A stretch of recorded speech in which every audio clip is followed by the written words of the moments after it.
Hey guys, welcome back to Fragments of Faith.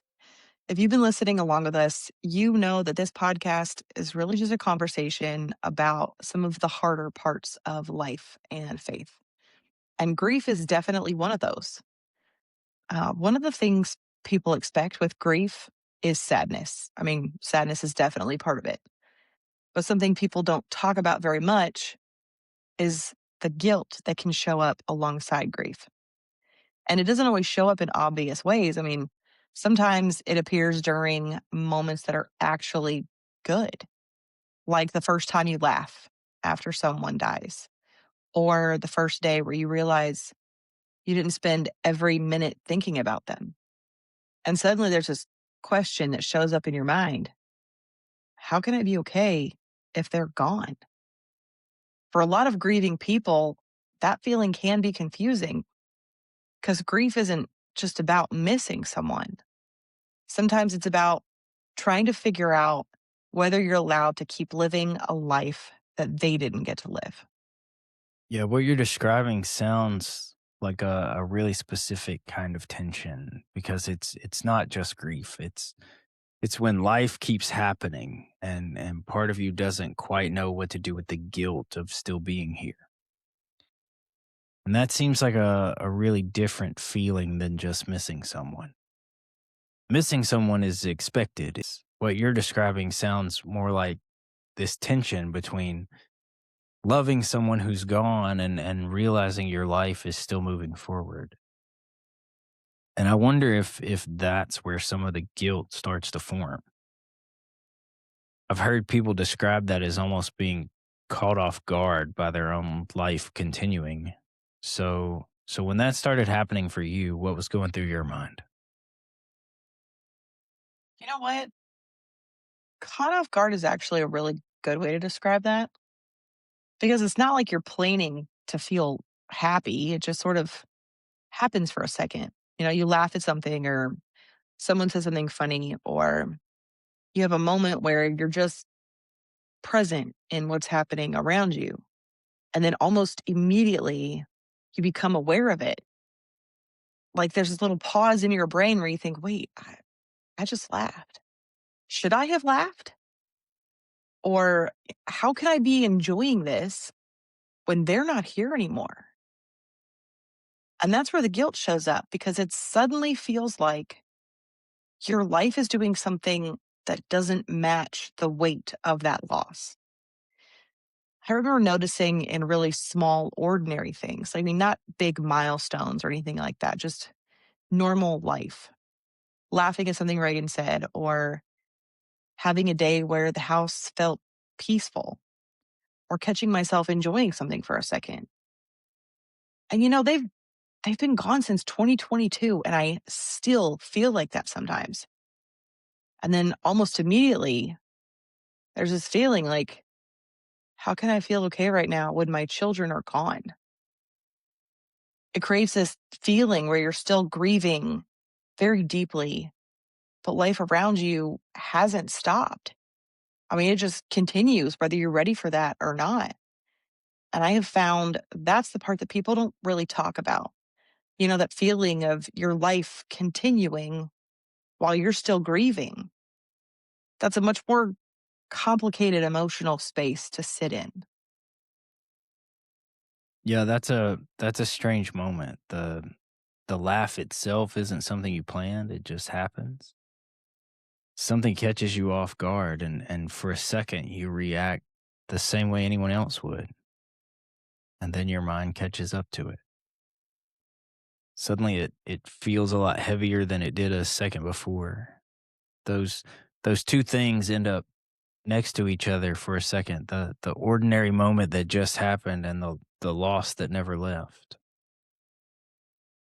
Most people understand the missing part of grief. Missing someone makes sense to people. They can picture that. But what you're describing is a different kind of tension. It's the experience of life continuing while part of you is still carrying something that permanently changed your life. When those two things meet, it can feel confusing. So let me ask you something about that.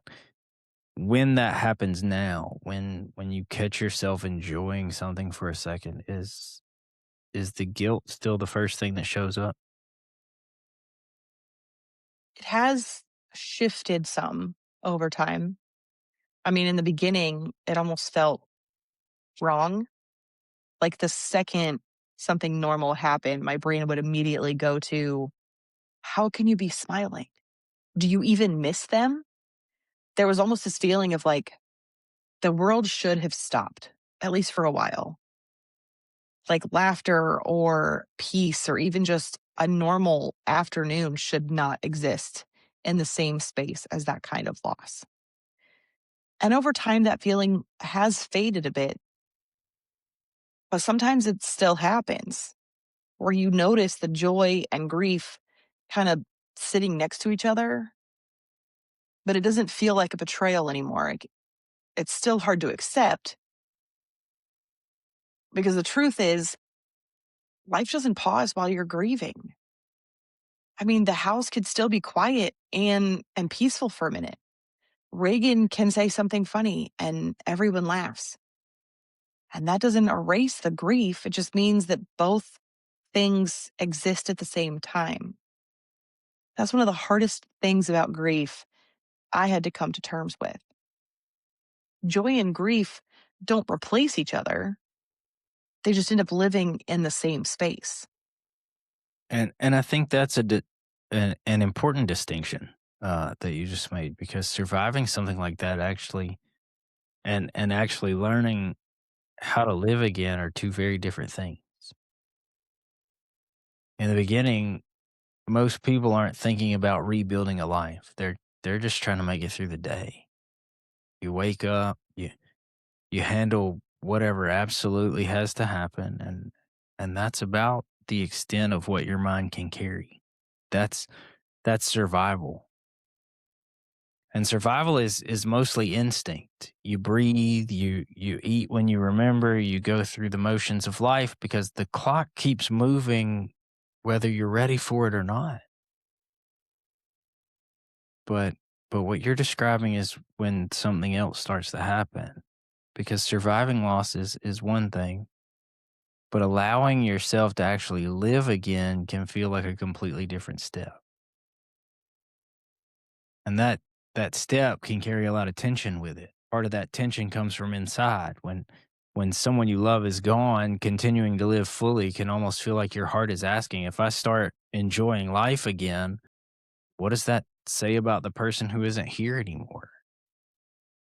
I mean, not logically, because most people know love doesn't work that way. But emotionally, it can feel like moving forward might somehow leave them behind. And then there's another layer that comes from the outside world, because culturally we don't really know how to handle grief very well. Sometimes people send the message that you should move on quickly, that life should return to normal, and that healing means getting back to who you were before. Other times there's almost the opposite pressure, the idea that if the loss was big enough, you should always look devastated. Like continuing to laugh or enjoy things might somehow minimize what happened. And neither of those matches real life. Real life looks a lot more like what you just described. Grief doesn't erase the rest of your life, and life doesn't erase the grief either. There can still be a deep ache that never fully disappears, and at the same time, there can be moments of peace or laughter or connection that show up in the middle of that life. And I think learning how to live in that space probably takes time. So when you started realizing that joy and grief were going to coexist, did that realization take a while before the idea actually started to feel safe enough to accept? It hasn't really started to feel safe yet, honestly. I mean, the understanding is there, but emotionally, It's still complicated. It's been 4 years, and there are still days where if something really good happens, there's almost this immediate reaction where part of me feels like I need someone to remind me that it's okay to enjoy it. Like, I still need someone to say, "You're allowed to have a good day." And sometimes the really good moments are actually the ones that bring the grief back the hardest. Last summer, Jason, Reagan, and I went to Alaska on a cruise. It was incredible. It was a once in a lifetime trip. I mean, everything was just breathtaking. And more than once, Jason and I just looked at each other and we were like, how are we doing something like this without them? Like, this is something Riley and Harrison should be here for. They should be part of this. And so, even in the middle of something wonderful, there's still this chance that the loss can show up again because every new experience also reminds you of who isn't there to experience it. And that's the part that still feels very strange. It's the feeling of doing things, building memories, just living life, knowing there are two people who wouldn't aren't they're never going to be a part of those memories. And sometimes that feels like kind of betrayal. Like, why should I get to go keep going if they're not here? Why do I get to see all these beautiful things and visit beautiful places when they don't get to be here? Sometimes there's even this thought like, what if by doing all these new things, I somehow forget them? I mean, logically, I know that's not how memories work, but logic doesn't always win when those thoughts show up. Over the years, people have said things like, you take them with you in your heart, or go live life for them because they didn't get to. And sometimes those reminders help a little bit. They help you remember that continuing to live doesn't mean you're forgetting them. But the other piece of this that makes it really complicated is that Reagan is still here. She's on those trips. She's doing those things with us. She's experiencing life with us. She deserves to do these cool, amazing things and be able to fully enjoy them. So there's this other layer where I don't want my guilt to take away something from those experiences for her because she deserves a mom who could be present in those moments, not someone who feels like she has to hold back from happiness. So it really becomes this complicated emotional space where you're trying to honor the children who are gone while also trying to fully show up for your child that's still here. Yeah, that last part you said about Reagan really sticks with me because something people on the outside don't always realize is that grief doesn't change the fact that you're still a parent. That part of your life keeps going every day. I mean, you're still making decisions about what kind of environment your child lives in, what kind of memories they're forming, what life inside your home actually feels like. So grief doesn't just sit inside you as an individual. It ends up living inside the life of a family.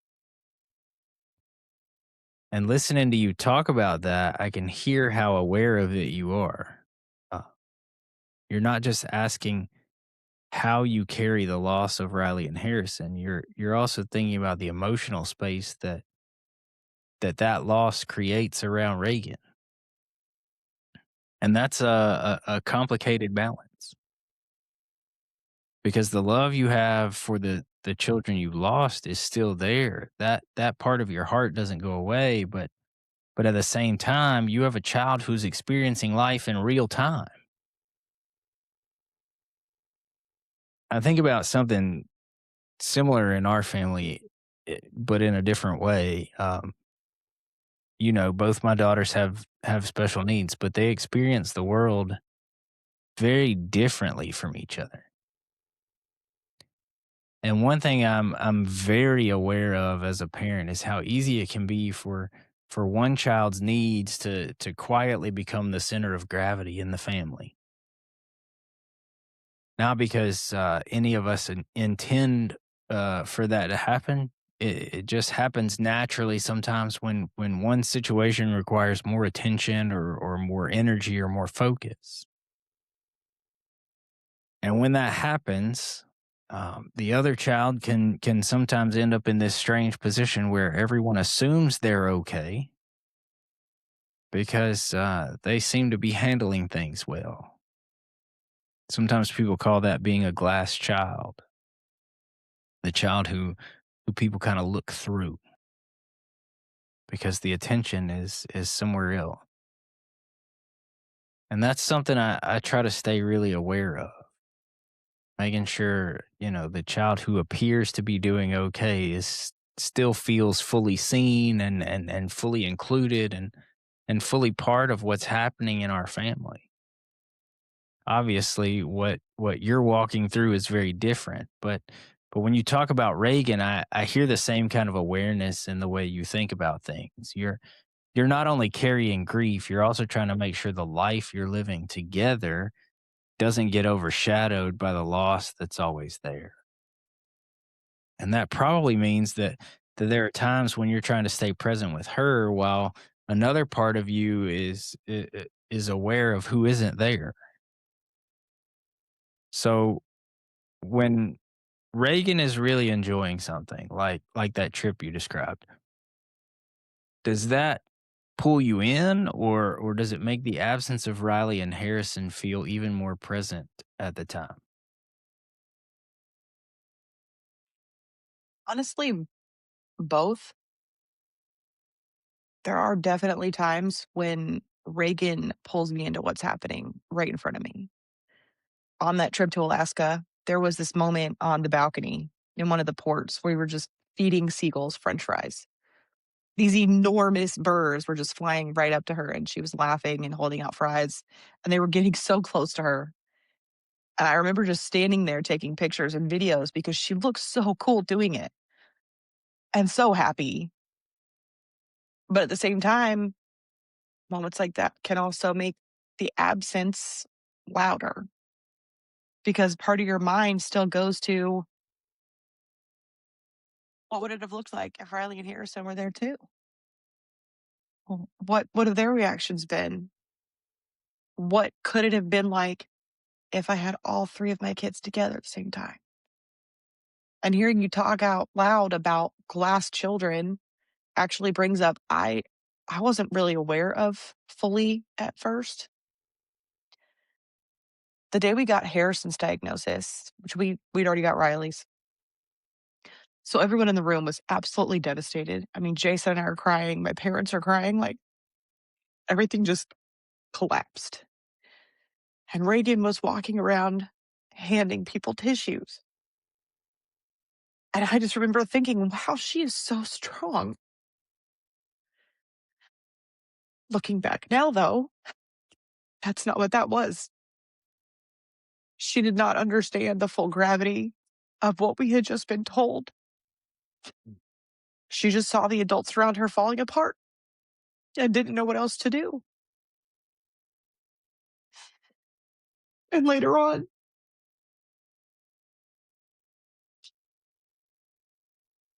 when Riley's body started to fail, she needed a G tube.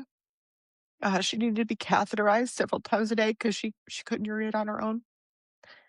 Reagan actually insisted on learning how to do those things. I never asked her to. Even before Riley was born, I had already shut down comments from people who were like, "Oh, you have a built-in babysitter," because Reagan was 8 when I was pregnant with Riley. And my reaction was always, "Absolutely not. Like, Reagan's my child too. She's not there to take care of her sibling. Like, The responsibility belongs to me. I'm the parent, not her. So I never put her in that caregiver role. But when she asked to help, sometimes I did let her. And she and I have actually talked about glass children since then. I asked her directly about it because that's always something that I was worried about. Mm. She told me that she never felt invisible, that she understood Riley and Harrison had medical needs that required more attention. I mean, but we really did try very hard to make sure she had her own life too. I mean, we packed everybody up, Riley, Harrison, even our dog Gunner, in the 12-passenger van, and we went to her cross country meets. Her friends were always over at our house. I mean, we didn't limit the things that she could do because of what her siblings were going through. But the reality is there was still a limit on how much time and attention I had available. And when I look at how much she has thrived since Riley and Harrison passed, part of me realizes that she probably did need more of me than I was able to give her at the time. And that is definitely something I'll always carry guilt about. But now we're trying to be really intentional about the time that we have together, family trips, vacations.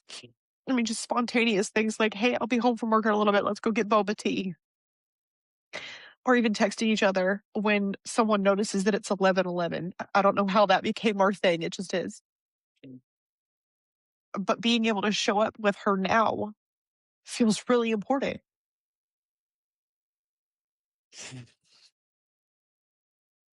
Yeah, listening to you talk about all that, one thing that stands out to me is how easy it is for grief to quietly turn into something that feels almost like a moral question. Not because anyone actually says it that way out loud, but because that that survival feeling can creep in underneath the surface, and then um, it's almost like continuing to experience life somehow needs to be justified, and that's a heavy thing to carry. Um, because the reality is surviving something like the loss of a child isn't something a person chooses. It's just the reality that remains. You wake up the next day and the next. Life keeps moving whether your heart feels ready for it or not. But somewhere along the way, a different question shows up. Not just how do I survive this, but how do I keep living without feeling like that means I'm forgetting about them? And I think that's where some of that guilt you described earlier can start to grow, because loving someone who's gone can start to feel tied to how much pain you continue to carry. Almost like the grief itself becomes proof of how much the love mattered. So, does allowing life to keep happening ever start to feel less like something you need permission for, or and more like something that Riley and Harrison would want for you? That question is one people say a lot. Would Riley and Harrison want that for you? Or I, I understand what people are trying to do when they say that. Um, they're trying to offer permission. They're trying to create some way for the person who's grieving to feel like it's okay to keep living. I mean, logically, it makes sense. If the situation were reversed, if I were the one who died, I wouldn't want people I loved spending the rest of their lives miserable. I wouldn't want my parents or my husband or my kids carrying that kind of pain forever. But the truth is, I'm not the one who died. I'm the one who wakes up every day in a life that still has these missing pieces.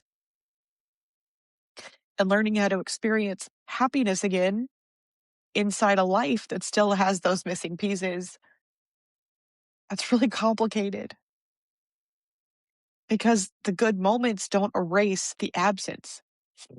So when people say stuff like they would want you to be happy, part of me understands the intention behind that. But the emotional reality is a little different.